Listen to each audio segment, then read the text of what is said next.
Okay. You got it? Got it. Hi guys, I'm Joanne. I'm the Vice President of the Silver Lining Foundation. I am Colleen's partner.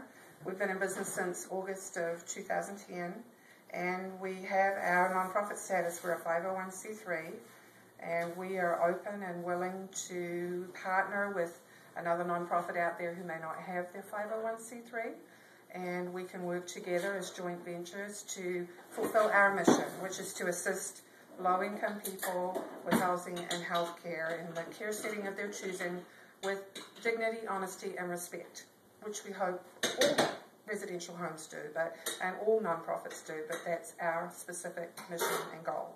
And so we are looking for, as I said, partners.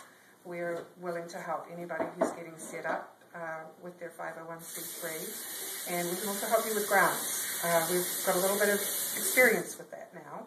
So give us a call at 702-641-5505 or go to our website at www.silverlining4u.org and find out all about our organization. And we'll be giving you little updates over the next few weeks of our progress. We are planning on starting our first group home sometime in the next 6 to 8 weeks.